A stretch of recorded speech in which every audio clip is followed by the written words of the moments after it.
தினமொரு வசனம். லூக்கா 9வது அதிகாரம் 23வது வசனம். பின்பு அவர் எல்லாரையும் நோக்கி, ஒருவன் என் பின்னே வர விரும்பினால் அவன் தன்னைத்தான் வெறுத்து தன் சிலுவையை அனுதினமும் எடுத்துக்கொண்டு என்னை பின்பற்ற கடவன். விளக்கம். நம்முடைய சுயத்தில் தன்மானம், கௌரவம், சில நிலைப்பாடுகள், சில கொள்கைகள், சில நல்ல முடிவுகள், கருத்துக்கள் இருப்பது தவறல்ல. அவைகள் நல்லவைகளாக இருக்க முடியும். ஆயினும் தேவன் நம்மை மகிமைப்படுத்தவும் உயர்த்தவும், நமக்கு நல்ல அனுபவங்களை கொடுக்கவும், தேவனை சார்ந்து நிற்கும் பழக்கத்தில் உறுதிப்படுத்தவும் விரும்பும் போது மேற்கண்டவைகளையும் நாம் சிலுவையில் அறைவதற்கு நம்மை ஆயத்தப்படுத்துகின்றனர். அங்கே நம்முடைய நல்ல கருத்துக்கள் சிலுவையில் அறையப்பட்டு தேவனுடைய தெய்வீக கருத்துக்களை பெற்றுக்கொள்ள வழி ஏற்படுகிறது. நம்முடைய தன்மானம் சிலுவையில் அறையப்பட்டு தேவனால் வரும் கனத்தினால் முடிசூட்டப்படுவதற்கு வழி தோன்றுகிறது. நம்முடைய நல்ல கொள்கைகள் நொறுக்கப்பட்டு தேவனுடைய உயர்ந்த கொள்கைகளை ஏற்கும் அனுபவம் தரப்படுகிறது. நம்முடைய நல்ல முடிவுகள் சிலுவையில் அறையப்பட்டு தேவனுடைய மேன்மையான முடிவுகளை ஏற்கின்ற பக்குவம் ஏற்படுகின்றது.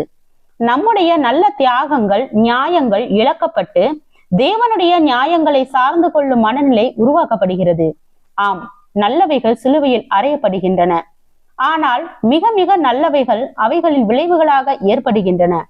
சில நேரங்களில் நம்மிடம் இருக்கும் நல்லவைகள் கூட தேவனுடைய மகிமை வெளிப்பட்டு நாம் அதிகமாக பிரகாசிப்பதற்கு தடைகளாகி விடுகின்றன.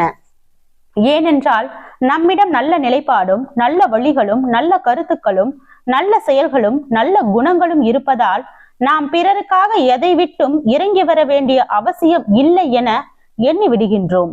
எனவேதான் இது போன்ற நல்ல நற்குணங்கள் உடையவர்களையும் சில நேரங்களில் சிலுவை சுமக்க விடுகிறார். ஏனென்றால் சிறந்த சில காரியங்கள் கூட சிலருடைய சுயத்தை இறங்கி போக விடாமல் கடினமாக்கி பெருமையடைய செய்கிறது. எனவே சில பாடுகளும் துன்பங்களும் சுயத்தை தாழ்ந்து போக வைக்க தேவைப்படுகின்றன. அதனுடைய விளைவாக அங்கே தேவனால் உயர்த்தப்படும் அனுபவங்களும், தெய்வீக சந்தோஷ சமாதானங்கள் பெருகுகின்ற அனுபவங்களும் ஏற்படுகின்றன.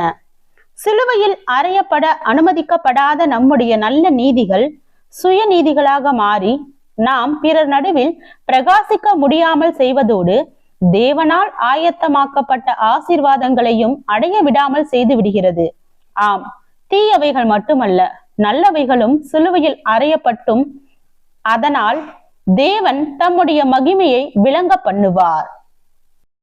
ஜெபம். தேவனுக்கு ஸ்தோத்திரம். தேவனே, நாங்கள் எங்களுடைய வாழ்க்கையில் தேவனுக்கு பிரியமான செயல்களை மட்டும் செய்து பிறருக்கு வழிகாட்டுதலாக வாழ கிருபை பாராட்டும். ஆமேன்.